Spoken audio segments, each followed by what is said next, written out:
to the procedural analysis chapter of this task analysis course. The default form of task analysis is basically demonstrating how to do something, which we call procedural analysis. And it's a fairly natural form of instructional design, but it's not the only one and not necessarily always the most effective one, but it is the first one that we're going to teach here this semester. When we teach students procedural analysis, and when we teach people procedurally and it works, life is good. When it doesn't work, then life is really not so good. Because if students only have a procedural schema for understanding how something is done, they're really stuck if there's just sort of a discrepancy between what the procedure was that they were taught and the experience that they have performing the task. There are a number of forms of procedural analysis. Procedural analysis itself, task description, functional job analysis, and job task analysis, and they all basically do the same sort of thing in different ways, which is they describe a set of procedures. And all of these are described more thoroughly in the book, which you're not required to get in this course. Procedural analysis basically is a set of, you interview, the way you do it is you interview job holders to see what tasks they perform in completing a job, list all the tasks that are necessary for that job, and then for each task, note how frequently it's performed, how important it is to the performance of the job, and how difficult it is to learn. And list all these steps a person does in performing each task. So you're basically breaking it down into a list of high-level and then increasingly lower-level tasks. In the assignment we're going to break down each of the tasks into subtasks.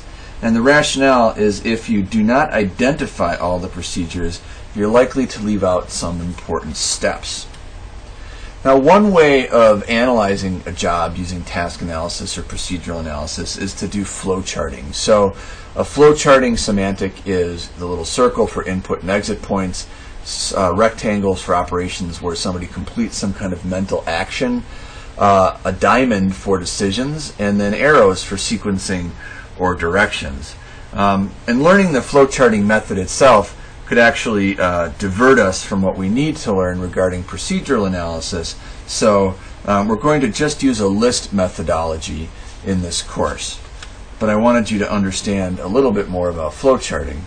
And here you can see that this is an example of flow charting where you begin at screen 3 and then you type in an ethnic code, press return, enter citizenship, press return, count the digits in alien registration number, and then you reach a decision point. Is the alien number only 8 digits? Yes. Put a 0 in front of it. No. Enter the 9-digit number, etc. And so you can see there are specific actions in the rectangles and decision points in the diamonds when you're doing a procedural analysis. You use procedural analysis when you conceive of the task as a sequence or a series of steps. And task performance is mostly a set of overt actions, not many things that are cognitive acts in the mind. And you're analyzing a general task and not an entire job. Procedure analysis of a job involving multiple procedures could be a daunting task, and is certainly something to keep in mind that it could be daunting. The task description is another form of procedural analysis where you basically identify the job to be analyzed and then the tasks that make up that job. So a top-down identification of the tasks that make up a job. And then you develop a description for each of the tasks identified that includes the task itself, any contextual or environmental conditions that affect the task, and contingencies that could arise during task performance. Then you develop a detailed task description for each of the tasks and subtasks that include indicators or cues of when you should initiate an action, cues that call for some response, an object to be controlled or manipulated, specific actions of the task performer, and feedback or indications of whether or not the person has been successful in performing the task. Here's an example of a task description for a line mechanic for a radar system. And so you can see that one task is to adjust the radar receiver, and that the in sequence and out sequence is about 40 minutes. And the control is you power it on, and then there's an AC voltage adjustment with the screwdriver. The indication of success for the power on is that the inverter starts and makes an audible hum. Pilot light comes on, range indicator lights come on, and there's a tiltometer point scale. And then for the AC voltage adjustment turn, basically it aligns to 117 plus or minus 4 volts.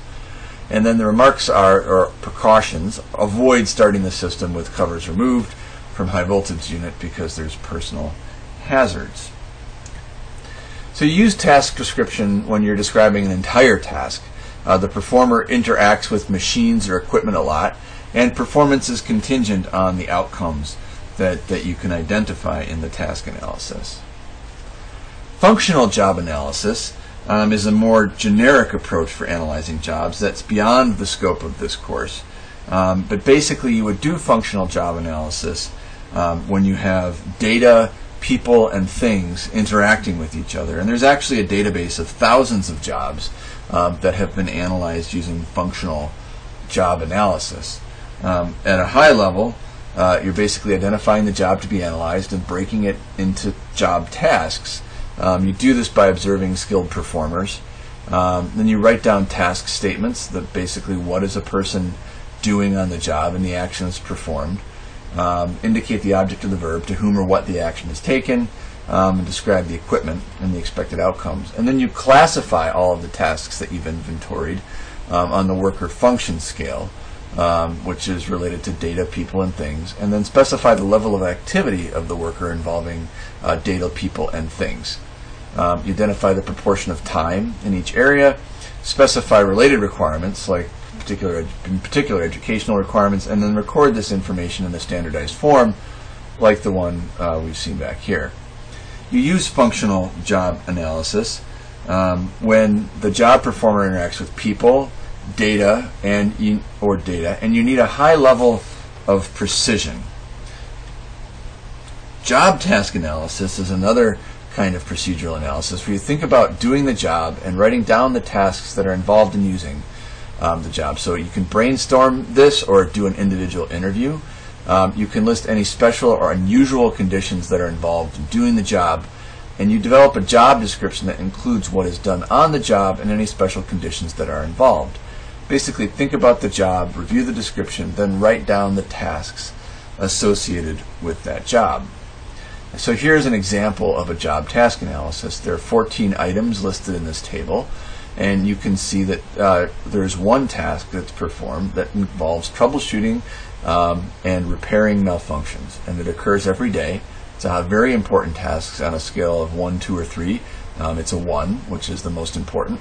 And then the learning difficulty is very difficult. So troubleshooting in most positions is the most difficult thing to learn because it requires a high degree of other contextual information so that you know what a problem looks like and what success looks like. Another example would be number 6, where replacing components occurs once in a while. It has a second level of importance, and learning it is easy to moderate. So here you have a known set of components that need to be replaced, and that can be learned more easily than troubleshooting a repair. Finally, maybe if we take an example of number 11, interpreting and recording test data, which occurs once in a while, a third level of importance, and it's easy to moderate. So you can see from this example that doing a job task analysis would require some observation of a person performing the job over a period of at least a month. So in your assignment, you're going to select a complex task related to the goals that you identified in the previous module.